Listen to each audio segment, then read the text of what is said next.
من حوالي 3 سنين وتقريبًا أول ما فتحت القناة، كان أول نصيحة ليّا على قناتنا هنا هي عن البرنامج اللي هنتكلم عنه النهارده، وبغض النظر عن جودة الفيديو اللي تقريبًا كانت قبل اختراع حاجة اسمها المونتاج، فكان خلاصة اللي أنا ذكرته عن البرنامج ده إن هو أفضل برنامج لتعلم اللغة الإنجليزية.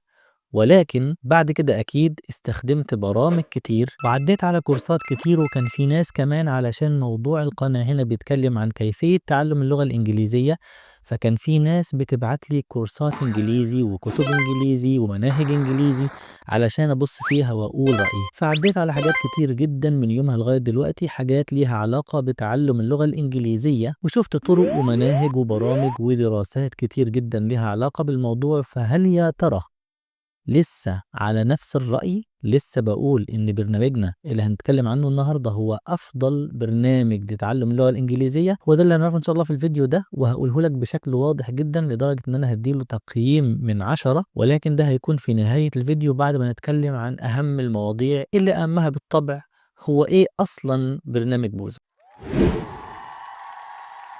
بوزو برنامج بتنزله على تليفونك علشان تتعلم اللغات عموما، ومن ضمنها وفي مقدمتها اللغة الإنجليزية. برنامج بوزو من نوعية برامج ال All in One، يعني البرنامج مش بيعلمك جانب معين من جوانب تعلم اللغة الإنجليزية، البرنامج بيعلمك كل حاجة وكل المهارات: مهارة الاستماع، مهارة التحدث، مهارة القراءة، ومهارة السماع. في برامج تانية بس بتركز على مهارة السماع، في برامج بتركز على حاجة معينة specific جدا جوه مهارة معينة. يعني مثلا في كورسات كاملة معمولة علشان تعلمك ازاي تكتب ايميل، ده مش كورس في مهارة الكتابة، ده كورس عن ازاي تكتب ايميل بالذات، يعني الكورس موجه لحاجة specific جدا. وفي كورسات لمعلمي الاونلاين خصوصا، زي الكورس اللي احنا بنعمله ازاي تكون معلم اونلاين وتكسب بالدولار، او زي الكورس المدفوع بتاعنا The Fluent Teacher اللي قربنا ان احنا ننتهي منه ان شاء الله. اما برنامج بوزو، فبرنامج بوزو مش بيركز على حاجة معينة، ده للي عاوز يتعلم انجليزي عموما، مهارة سماع، قراءة، تحدث، اي حاجة لها علاقة بالانجليزي هتلاقي البرنامج بيتكلم عنها وبينمي مهارتك فيها. ورغم ان البرنامج بيركز على كل مهارات اللغة الانجليزية، الا انه من اسهل البرامج في الاستخدام، وده لانه منقسم لليفلات، مستويات، وكل مستوى منقسم لأكتر من chapter يعني فصل، والفصل فيه مجموعة من الدروس. فأنت لما تيجي تذاكر ببساطة جدا لا بتروح يمين ولا شمال، بتبدأ من الدرس رقم 1 للدرس رقم 2 ل3 ل4 وهكذا، وفي نهاية كل chapter بيديك اختبار بيختبر مهاراتك في الشابتر ده، علشان لو عديت الاختبار ده تعدي على الشابتر اللي بعده لحد ما تخلص الليفل الأول، ثم بعد ذلك بتعدي على الليفل اللي بعده بنفس الشكل والطريقة، وهكذا لحد نهاية البرنامج أو لحد نهاية المنهج بتاع برنامج بوزو. النهاردة هنتكلم عن كل حاجة لها علاقة بالبرنامج، مميزاته وعيوبه وإزاي تذاكره وهكذا. وطبعا الفيديو بتاعنا منقسم تحت لأكتر من قسم بحيث تروح على القسم اللي انت عاوزه براحتك جدا، ولكن لو عندك أي نية إنك انت تنزل البرنامج إن شاء الله فلا بد وحتما تشوف قسم العيوب بالكامل، لأنه تقريبا أهم قسم في هذا الفيديو. أما يا غالي بقى بالنسبة لقسم المميزات فدي مقسومة 2، ويلا نبدأ. النوع الأول من المميزات ممكن نسميه مميزات مشتركة، تقدر تقول مميزات صغيرة بيكمل بعضها بعض لغاية اما تعمل لك الشكل النهائي للبرنامج.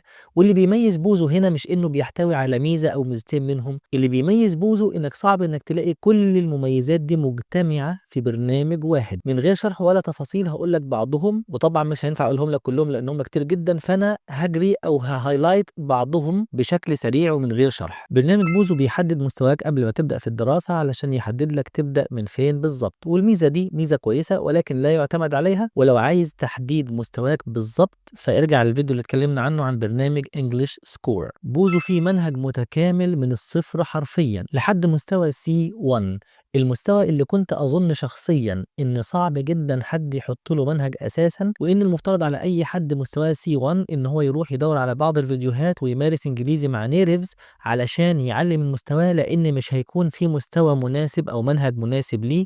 بوزو عمل الانجاز ده. بالتالي كبير دلوقتي انك انت تنزل تحت تعمل لايك، اظن يعني انت نسيت تعمل لايك. حضرتك دعني اذكرك بانك نسيت تعمل لايك، لايك، شير، سبسكرايب، سيب لي تعليق، ويلا نكمل الفيديو. تقسيم المستويات في بوزو بيكون على حسب التقسيم العالمي المتعارف عليه A1 A2 B1 B2 C1، على عكس بعض البرامج اللي بتحط تصانيف اخرى ممكن ما تكونش معروفة وممكن تلخبط الطالب. بعد كل درس بتدرسه في بوزو في عندك أسئلة ممكن تراجع معلوماتك وتشوف نفسك فهمت الدرس ولا لأ قبل ما تنتقل للدرس اللي بعده. البرنامج برضو بيديك بعض المهام وبيطلب منك بعض الحاجات تعملها علشان تنمي مهارتك في اللغة الإنجليزية، وبيخلي ناس نيرف تصحح لك هذه المهام. بوزو برضو بيوفر لك شهادة لمستواك في الإنجليزي بعد ما تذاكر، بيعمل لك اختبار على المستوى اللي انت ذاكرته وبتاخد شهادة معتمدة منه بالمستوى اللي انت حققته. طبعا الشهادة بتاعت بوزو زي الشهادات بتاعتنا بالظبط، ملهاش فايدة قوي، بس برضو لو حطيتها في السي في بتاعك ما تضرش. بوزو برضو بيشجعك على ان انت تستخدمه، فبيعمل مسابقات وبيعمل فرق، ولو انت ذاكرت اكتر بتلاقي نفسك في مقدمة الفريق وهكذا،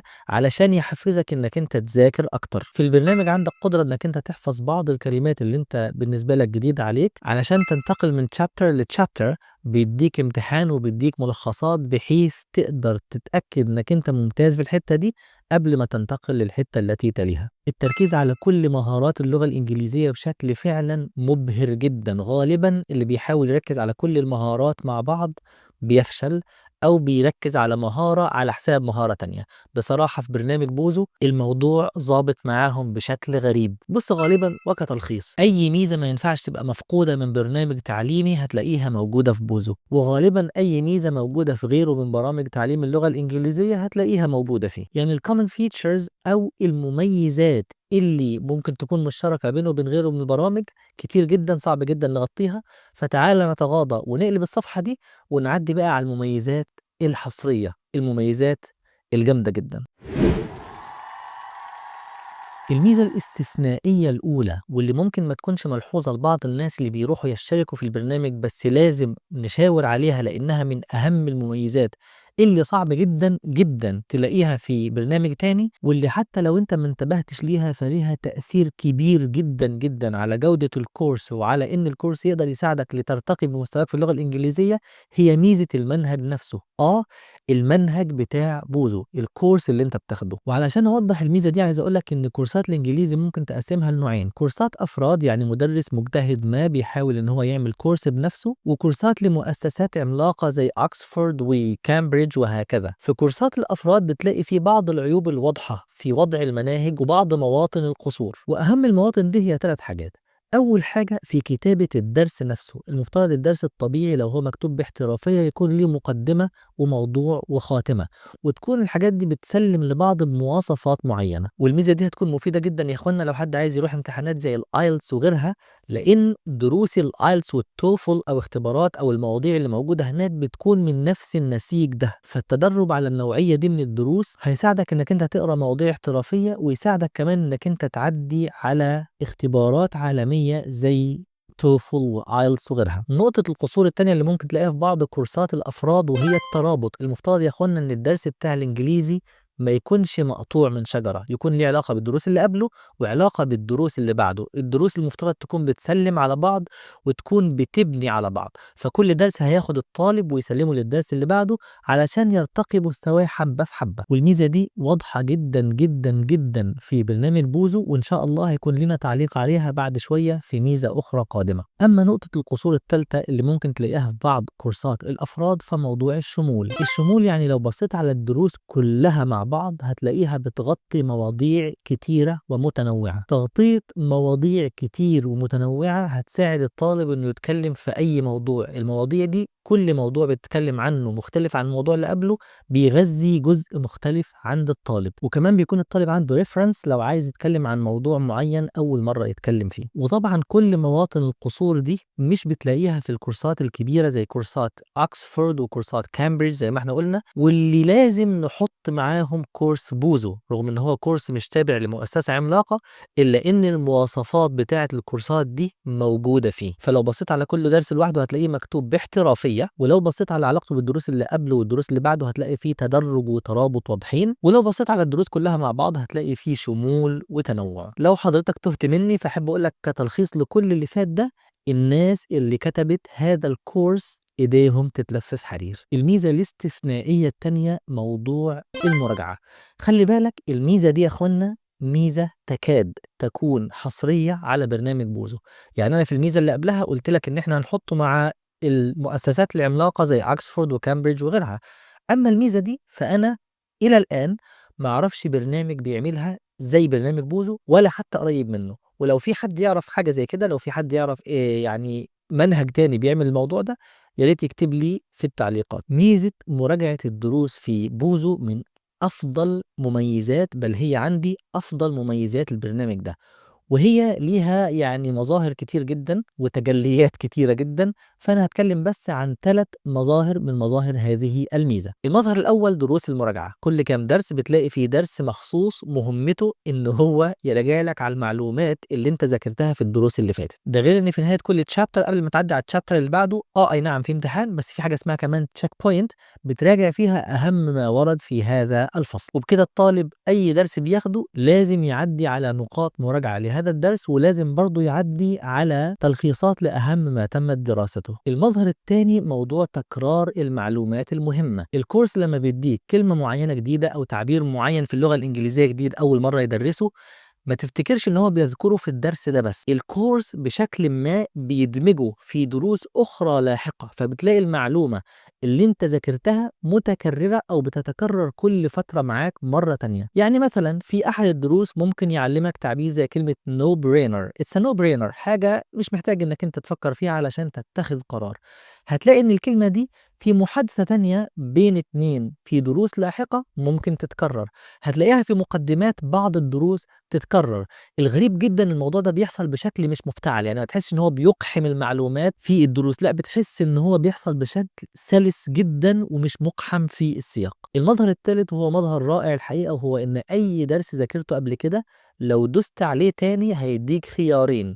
الخيار الاول انك تذاكر الدرس كله مذاكرة من اول وجديد، والخيار التاني انك انت تراجعه. لو دوست على خيار المراجعة ده بتلاقي ان هو بيحضر لك توليفة كده معينة علشان تعرف تراجع الدرس وتعرف اهم ما ورد فيه بشكل مختصر وسهل، ما يضيعش وقتك، وفي نفس الوقت تكون عديت على الدرس كله وما تضطرش انك انت تبدأه من الاول. هل دي هي كل مظاهر الميزة دي؟ الميزة دي ليها مظاهر تانية كتير، زي مثلا ان هو بيبعت لك احيانا رسائل تذكير ببعض الكلمات، يقول لك انت فاكر الكلمة دي ولا لا، زي انه بيحط لك الكلمات والقواعد الجديدة في مكان معين علشان تروح تذاكر كل الكلمات والقواعد اللي فاتتك، وبيدي لكل كلمة درجة معينة. الكلمة دي محفوظة كويس، الكلمة دي نص ونص، الكلمة دي محتاج انك انت تراجعها، وهكذا. وحاجات تانية كتير بصراحة مش عايز اقف مع كل واحدة منهم علشان لو وقفت الموضوع هيطول جدا. وبصراحة برضو احنا ممكن اصلا نعمل فيديو تاني او فيديوهين عن الحاجات اللي انا اختصرتها في الفيديو ده. انت ممكن تلاقي الفيديو ده فيه رغي كتير، لكن صدقني انا اختصرت حاجات كتير جدا المفترض تتقال عن البرنامج. الميزة الثالثة من المميزات الاستثنائية موضوع الممارسة.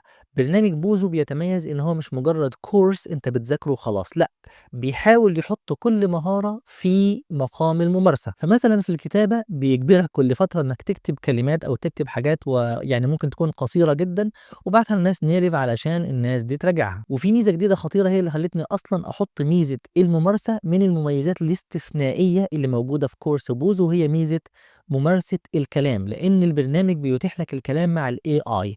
انا عارف انك انت ممكن تروح دايركتلي تمارس مع تشات جي بي تي او جوجل جيمناي، واللي انا بنصح بيهم جدا بالمناسبه، او برامج تانية زي اظن برنامج اسمه براكتيكا، والبرنامج ده ذاكرت منه لفتره طويله وممتاز جدا في انك تتكلم مع الاي اي. لكن بوزو عملها بطريقه رائعه جدا، رغم ان لسه الميزه جديده، ورغم ان هي هتعدي على مراحل تانية من التطوير، ورغم ان انا شايف ان هي لسه فيها حاجات ناقصه، الا انه عملها بعبقريه رغم بساطتها. ازاي يا سيدي؟ هقول لك باختصار. مشكله اغلب الناس اللي بيحاولوا يمارسوا انجليزي ولما تقول له روح مارس مع الاي اي ما بيعرفش، ان مستواه بيكون قليل، وانه مش بيعرف يتكلم مع الاي اي في انه موضوع بالظبط، لما يجي يتكلم يلاقي نفسه مش عارف يتكلم في ايه. بوزو حل لك المشكله دي. فبعد كل درس انت بتذاكره او بعد مجموعه من الدروس انت بتذاكرها، بيقترح عليك او بيديك درس للممارسه مع الاي اي مع الذكاء الصناعي في نفس الموضوع اللي انت ذاكرته من شويه. ومش بتكون محادثة طويلة، بيكون حوالي 5 أو 6 أسئلة بس. الميزة الكبيرة إن الذكاء الصناعي بيسألك عن هذه الأمور اللي أنت اتعلمتها في الدروس وبيتكلم معاك بشكل طبيعي، وإن ممكن بعد كده يكتب لك تقرير ويبين لك أخطائك أو الحاجات اللي ممكن تستبدلها بكلمات أفضل وهكذا، وإنه كمان بيحفظ لك المحادثات دي في مكان خاص علشان لو عايز ترجع وتعيد نفس المحادثة وتستفيد أكتر في حاجات تانية، هتلاقي إن المحادثات دي لها قسم معين ممكن أصلا تعدي تذاكرها لوحدها. وزي ما قلت يا اخوانا لسه الميزة هتتطور مع الوقت، لكن الميزة دي أصلا ما كانتش موجودة في البرنامج زمان، وده بيدلك على إن البرنامج بيطور من نفسه، بيجدد من نفسه، بيحط كل حاجة ممكن يلاقيها مفيدة للطالب بيحطها لك فيه. بعد ما تعمل كده يا غالي، بعد ما أنت تمارس مع برنامج بوزو الممارسات القصيرة في الموضوع البسيط ده، ممكن بعد كده حتى لو كان مستواك قليل، بعد ما تمارس نفس الموضوع مع بوزو 4 أو 5 مرات، هيكون بقى عندك قدرة إنك تروح تستفيد من شات جي بي تي ومن جوجل جيمناي ومن الحاجات التانية اللي ممكن تمارس فيها بشكل طبيعي حتى لو كان مستواك قليل. يعني باختصار الميزة دي مش هتتيح لك الممارسة بس، لا هتتيح لك أو هتكسر الحاجز بينك وبين ممارسة المواضيع مع جوجل جيمناي وتشات جي بي تي وغيرها من ادوات الذكاء الصناعي. اخيرا مش هي دي بس كل مميزات البرنامج فيه مميزات تانية كتير.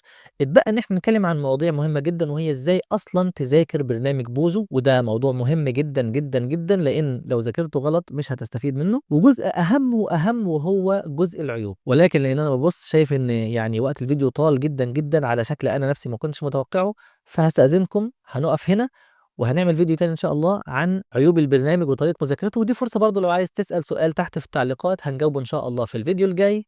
وسلام عليكم.